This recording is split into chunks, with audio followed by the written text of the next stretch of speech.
ये क्या है? वाह,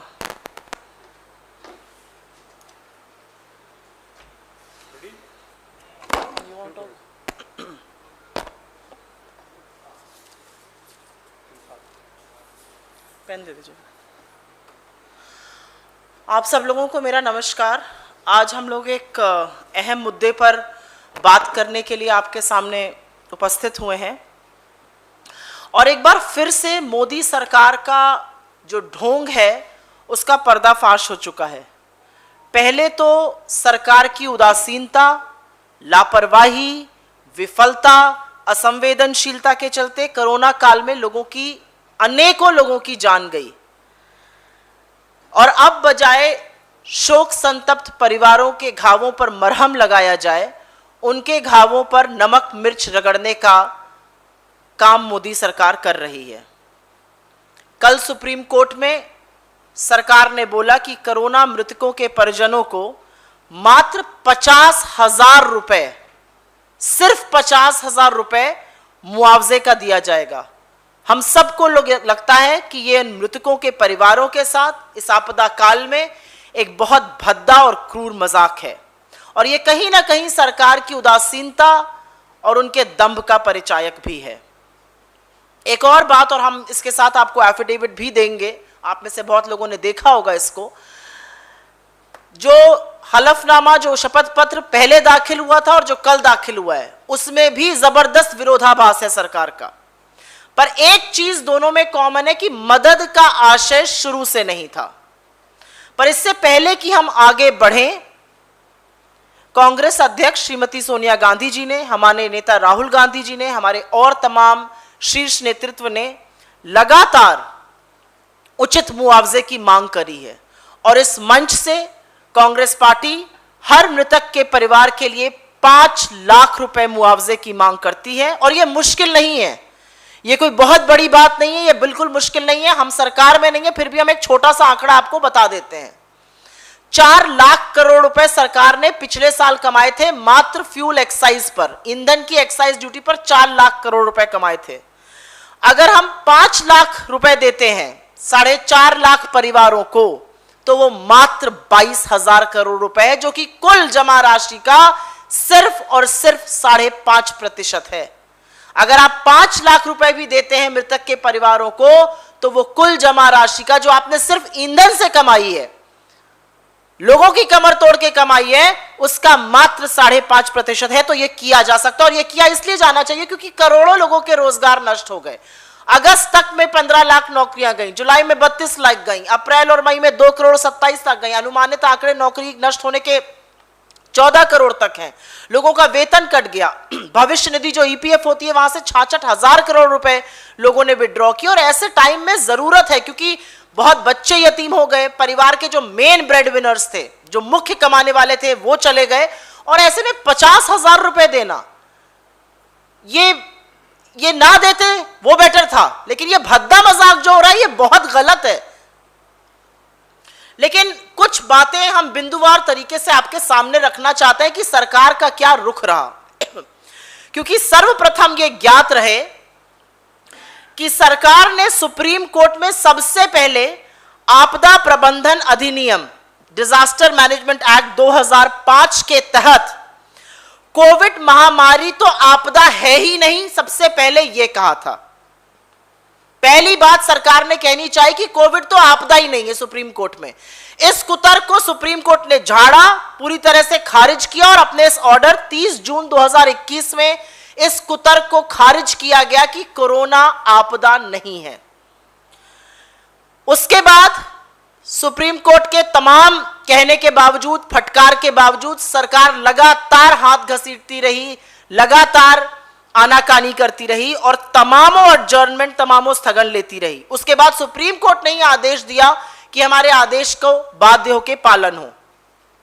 और जब कोई विकल्प नहीं दिखा, और याचिकाकर्ताओं ने भी 4 लाख की मांग करी थी, लेकिन जब कोई विकल्प नहीं दिखता है सरकार को आनाकानी करने के बावजूद, तो कल 22 सितंबर 2021 को राज्य आपदा कोष से, स्टेट डिजास्टर रिलीफ फंड से 50,000 रुपए देने का फैसला किया गया है। ये उस पृष्ठ का पेज नंबर 8 है, पैरा नंबर 6 और 7 है।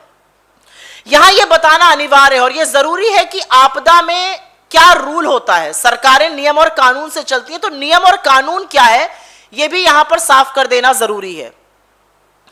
गृह मंत्रालय ने, भारत सरकार ने गृह मंत्रालय के माध्यम से 8 अप्रैल 2015 मतलब मोदी जी के कार्यकाल में 8 अप्रैल 2015 को SDRF state disaster relief fund और एनडीआरएफ की एक संशोधित सूची रिलीज करी थी, सहायता के नए मानदंड रिलीज किए थे और उसके आधार पर किसी भी आपदा के दौरान बाकी कोई भी सहायता के अलावा 4 लाख रुपए मुआवजा देना हमारे कानून में, हमारी गाइडलाइंस में अंकित है।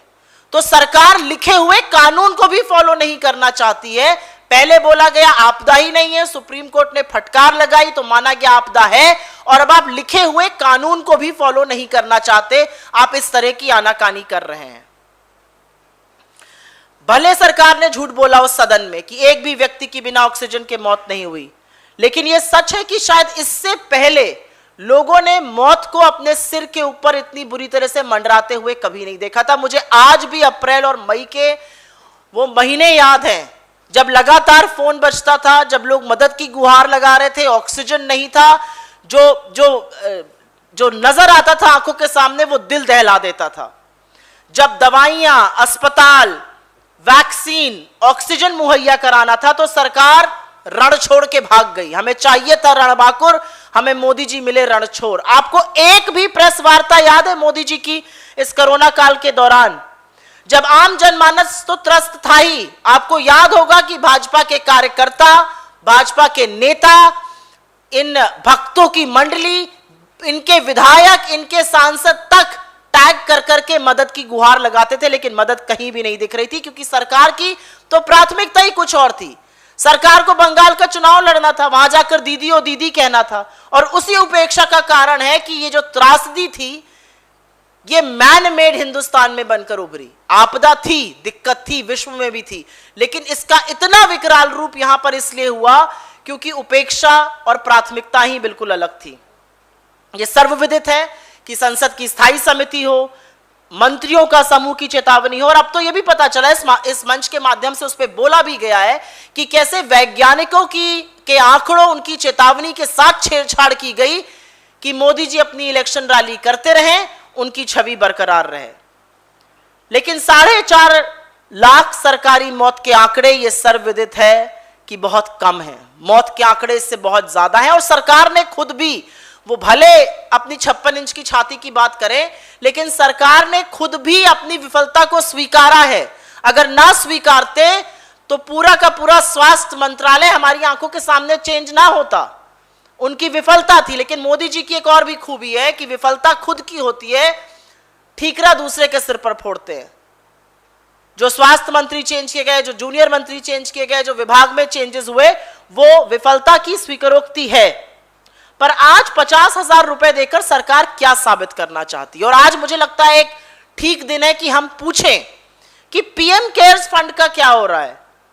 आंकड़ों के मुताबिक जो हम आपके माध्यम से पढ़ते हैं, क्योंकि कभी बताया नहीं गया है, 40 से 50,000 करोड़ रुपए उस फंड में आए थे। आप कहते हैं आपने वेंटिलेटर मंगाए, आपने कहा हमने ये किया। ये पैसा प्रधानमंत्री पद की सील पर कलेक्ट किया गया है, सरकारी संगठन, सरकारी नुमाइंदों के द्वारा कलेक्ट किया गया है। इसमें जनता ने अपना पैसा डाला है।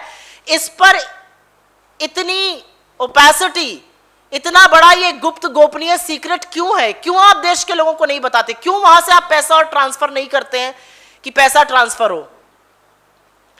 हमारी 3 मांगे हैं और मैं उस 3 मांगों को जरूर दोहराऊंगी। हम फिर से कहते हैं कि हर मृतक के परिवार को 5 लाख रुपए मुआवजा दिया जाए। मौत के आंकड़ों को छुपाने का जो भद्दा प्रयास किया जा रहा है वो तुरंत बंद किया जाए। हर राज्य में पुनः कोरोना काल से होने वाली मौतों का सर्वे हो और मुआवजे का जो दावा होता है, जो क्लेम होता है, उसको फिर से एक्सेप्ट किया जाए।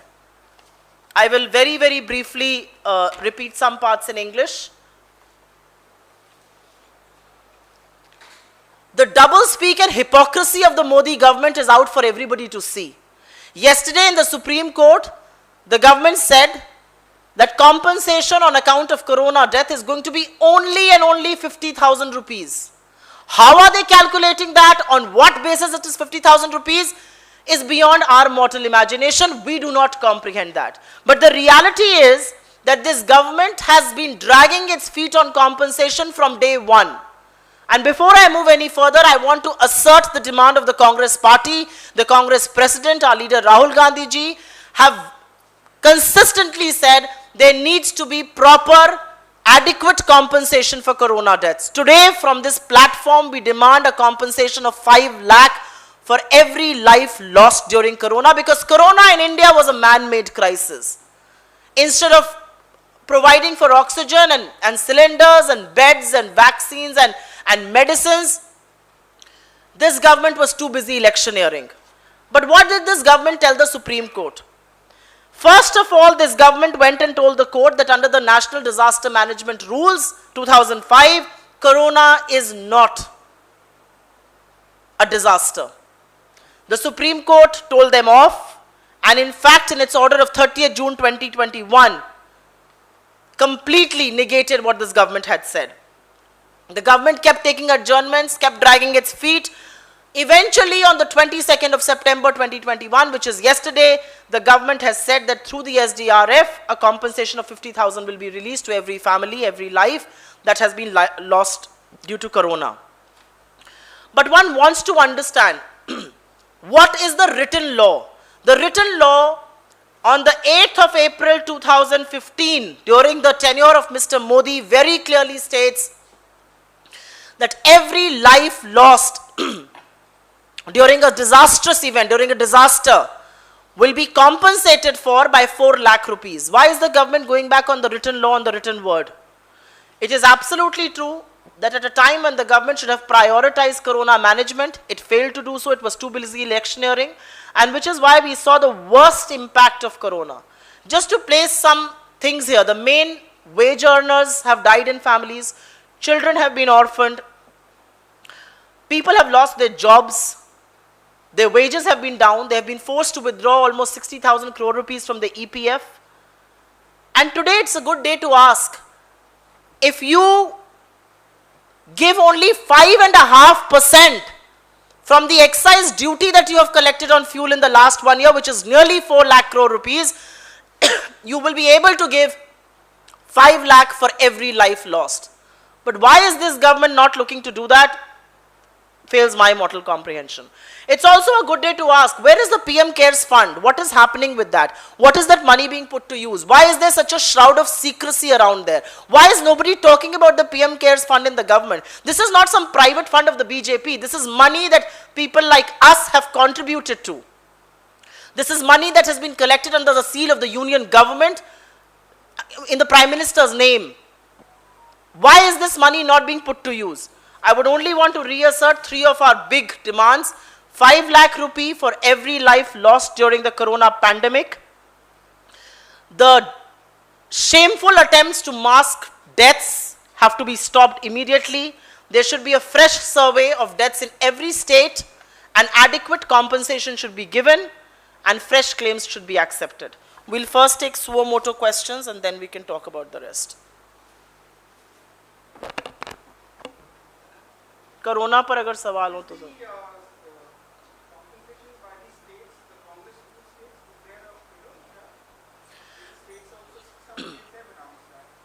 there are some states that have announced, but the central government under the Disaster Management Act, Rules 2005, which I quoted here, 8th April 2015, sorry, SDRF and NDRF had released a list and new criteria for compensation. It very clearly states 4 lakh. But because the nature of the pandemic was such that young lives were lost, people have lost their wages, people have lost their jobs, we demand a compensation of 5 lakh from the union government. Of course, that will be distributed through the SDRF, that's the norm. But the government of India cannot get away with this cruel joke of 50,000 rupees. 50,000 रुपए तो अस्पताल के दाखिल होने में चले जाते हैं. 50,000 रुपए दिए जा रहे हैं उन लोगों के लिए जिनकी मौत हो गई कोरोना काल के दौरान, और मौत आपकी विफलताओं के कारण हुई है. आप प्रचुर मात्रा में ऑक्सीजन और अस्पतालों में बेड और दवाइयां मुहैया नहीं करा पाए थे क्योंकि आपकी प्राथमिकता ही नहीं थी कोरोना का management.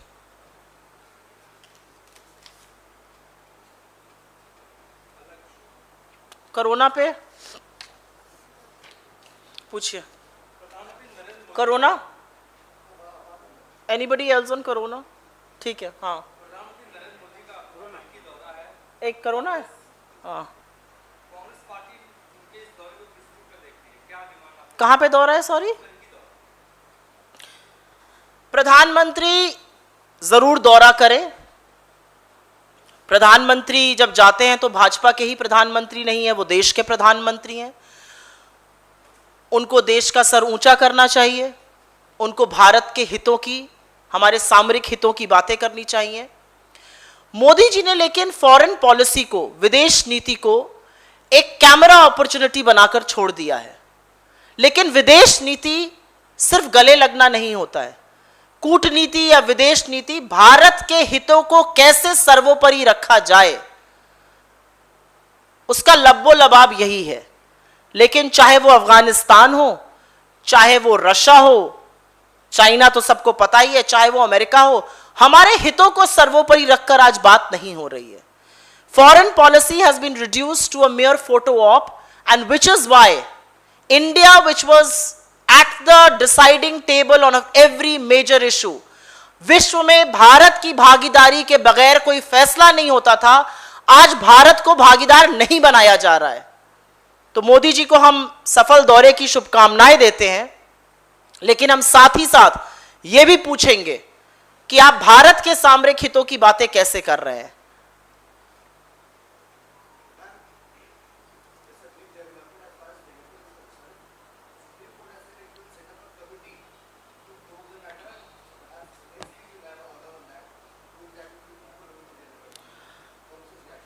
As far as the Supreme Court is concerned, I would want to react to it solely based on what I have read in media reports, watched on television channels, or on the basis of the questions, on the facts that you are stating here.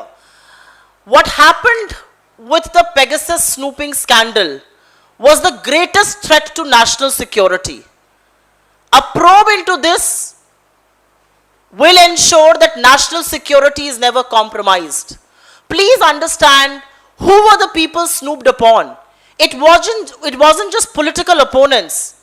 There were people in constitutional positions.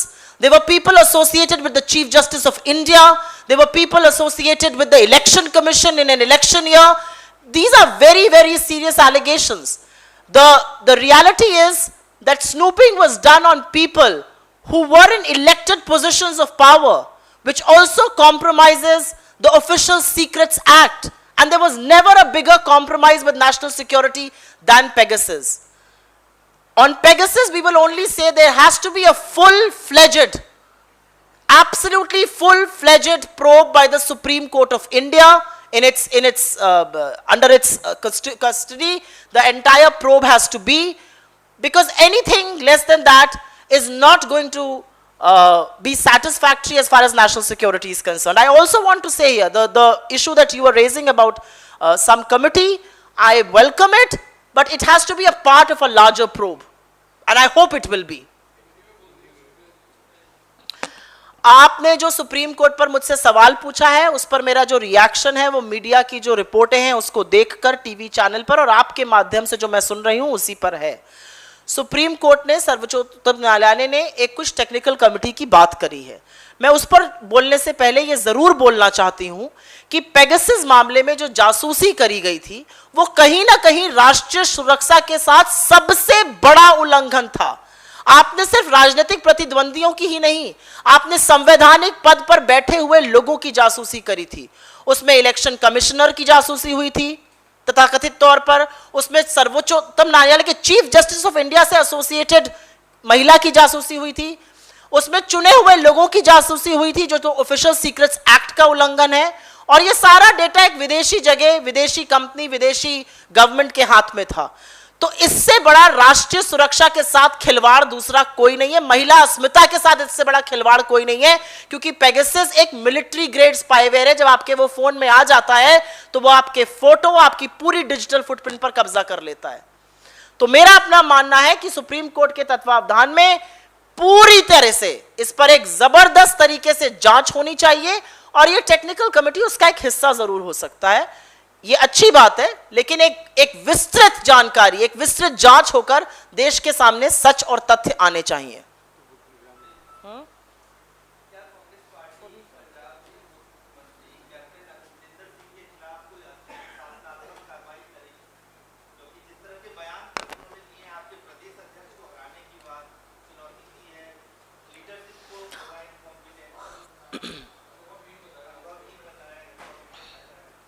ऐसा है कि वो शायद मेरे पिताजी की उम्र के होंगे, मैं बता रही हूं आपको, मैं जवाब दे रही हूं। बुजुर्गों को गुस्सा आता है और बहुत ज्यादा गुस्सा आता है, और वो कई बार गुस्से और क्रोध में बहुत सारी बातें कह देते हैं। मुझे लगता है कि उनके गुस्से का, उनके उम्र का, उनके तजुर्बे का हम सम्मान करते हैं, और वो जरूर इस पर पुनर्विचार करेंगे। लेकिन राजनीति में गुस्सा, ईर्ष्या, द्वेष, व्यक्ति विशेष पे टिप्पणी और उनसे बदला लेने की भावना की कोई जगह नहीं है। हम आशा करते हैं कि वो अपनी कही हुई बातों पर अपनी ही समझदारी दिखाते हुए जरूर पुनर्विचार करेंगे, क्योंकि वो कांग्रेस पार्टी के एक मजबूत योद्धा रहे। उनको कांग्रेस पार्टी ने 9 साल 9 महीने मुख्यमंत्री बनाया है। आपको याद होगा, उनको राजेंद्र भट्टल जी की जगह मुख्यमंत्री बनाया गया था। तो मुझे ऐसा लगता है कि उस पर टिप्पणी बहुत ज्यादा ना करके, मैं ये सोचती हूं कि उनका अनुभव, पब्लिक लाइफ में उनका जीवन इस तरह की बातों को, उनके स्टैचर को सूट नहीं करता है, और वो इस पर पुनर्विचार करेंगे। हम उनसे छोटे होने के नाते इसको उनका क्षणिक गुस्सा मानकर जरूर भूलने का प्रयास करेंगे। लेकिन इस तरह की शब्दावली की, द्वेष की, ईर्ष्या की और गुस्से की और बदले की भावना की, मुझे नहीं लगता राजनीति में अपने के लिए भी या प्रतिद्वंदी के लिए भी ऐसी कोई जगह है। एनीथिंग? या श्योर।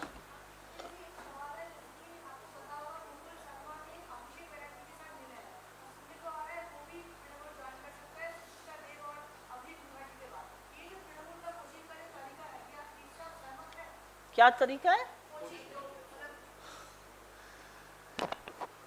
ऐसा है, राजनीति में लोग फैसले लेते हैं, कुछ अपने हितों में लेते हैं, कुछ अपनी कंस्टिट्यूएंसी के हितों में लेते हैं। ये इंडिविजुअल फैसला होता है छोड़ने या ज्वाइन करने का। इस मंच से मैं इस पे कोई टिप्पणी इसलिए नहीं करना चाहती हूं क्योंकि ये फैसला अंततोगत्वा हर व्यक्ति खुद लेता है।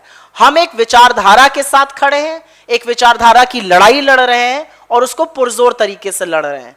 जो इस लड़ाई में, इस संग्राम में हमारे साथ खड़ा है, हम भी उसके साथ खड़े रहेंगे। जो अगर छोड़ के जाना चाहता है उस पर मैं टिप्पणी नहीं करना चाहूंगी।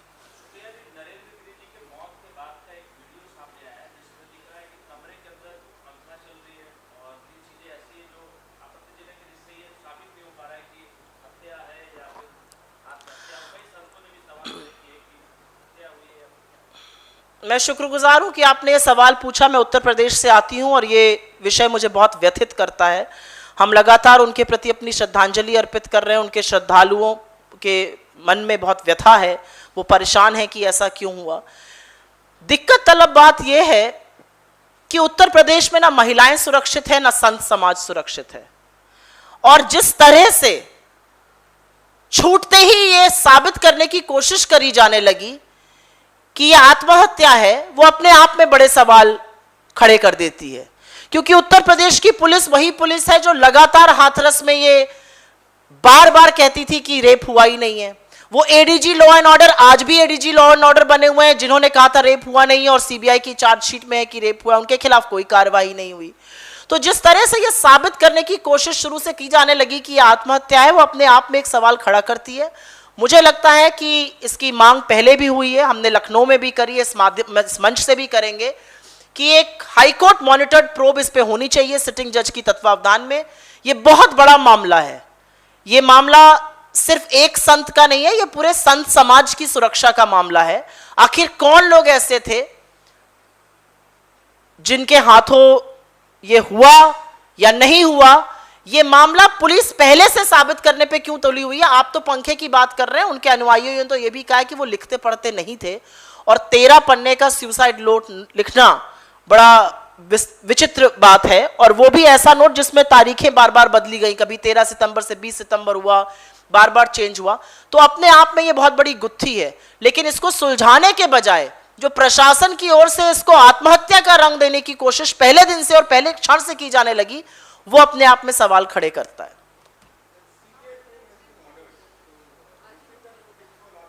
What has been ordered, sorry? I am glad a CBI probe has been ordered, but the CBI has reduced itself to a mere frontal of the BJP.